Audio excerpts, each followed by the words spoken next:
Palm Beach County has always seemed important to the Dolphins. It's somewhere you kind of continue to grow at. I mean, how important really is this area to bringing fans down to the stadium and seeing games? It's critical. We know we have a lot of fans up here. I think a third of our season ticket members reside in Palm Beach County. There's many more fans who come to a game or two. So we've made it a priority since Steve Ross bought the team, and he's also a part-time Palm Beach County resident, to really do more and invest in community endeavors and spend time up here. It's easy to talk the talk, but you got to walk the walk. And the Dolphin Cycling Challenge and bringing that to the community, we hope, is a way to rally the community and demonstrate that we care. The old saying that people have to know that you care before they care, and that's what we're about. And you guys had kind of a big state of Florida event, the last game with the Gators Day down at the stadium. Yeah. Tell me a little bit about how did you feel that one went? Was that a success for you guys down there? Well, I mean, the response from Gator Nation was terrific. We had a lot of Gator fans and a lot of Gator fans who were Dolphin fans. So from a promotional perspective, it's great to see the stadium at near capacity. Obviously, the scoreboard at the end of the game didn't go our way, and that was bitterly disappointing. And we got to move on and look this week to hopefully break this little slide we're on up into the Meadowlands. And was it tough to kind of hear Tebow entered that game and the crowd erupted a little bit? Was that kind of something you expected? Was that kind of tough for you to listen to? No, I mean, listen, we expected it. There were a lot of Tebow fans there, but there were a lot of Dolphin fans there. And I think there were clearly people that were Gator fans who were rooting for Tebow but rooting for the Dolphins. And it just so happens that Tebow had the last laugh, so that's the lasting memory of the game, and credit to him and to the Broncos for a tremendous comeback. And we let that one get away, and I know our guys are sick about it. But look, we have to market. We can't discriminate who we market to. We have to take the lead on celebrating football in this state. We're going to honor Howard Schnellenberger in a few weeks.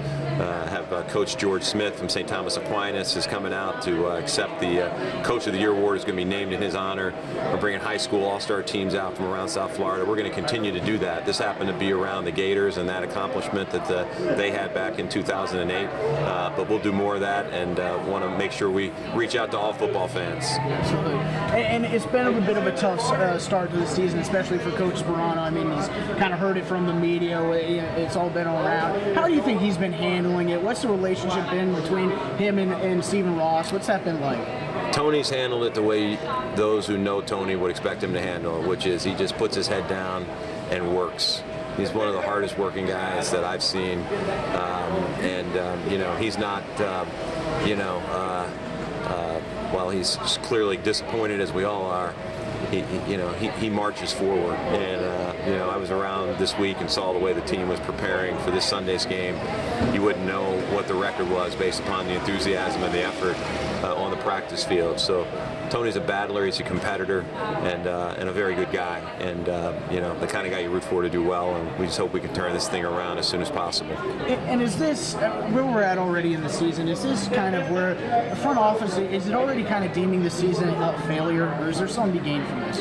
We got 10 games left to play, and a lot can happen in 10 games, and you got to take them, it sounds like a cliche, and it is, but you got to take them one at a time.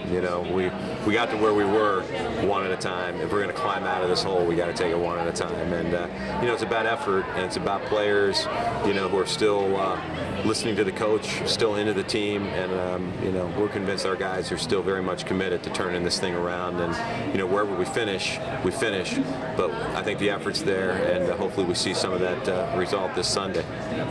And what are your reactions when you hear of kind of the suck for luck campaign, the suck for luck talk, and it being related to the Dolphins? What's just your reaction when you hear that stuff? We don't react. It's fans, and fans are entitled to have fun, and we know our fans are bitterly disappointed in the way the season's gone so far, and it may be their way of processing and dealing with the reality of where we stand as of today. So I can tell you none of that has crept into our psyche. Certainly the coaches and the players are focused on making the 2011 season as successful as possible.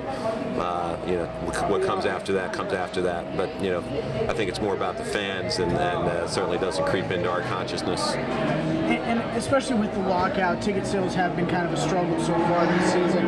Are you expecting to have to rely on some of those beer sponsors and the close sponsors of yours to sell out games for the rest of the year? Well, you know, we've got 2 sellouts on the horizon, and the Philadelphia Eagles and the New York Jets, and we've got you know, 3 other games where we need you know, have some work to do. So you know, we'll see where we stand. You know, we don't have another game for another 2 weeks. Tickets have been selling. You know, those are strong markets for people visiting South Florida, and so we'll see. But you know, our goal is to keep all the games on local television, and we've demonstrated to this point that we'll do everything we can to make that happen. Hopefully we can keep that streak alive, but we'll have to wait and see.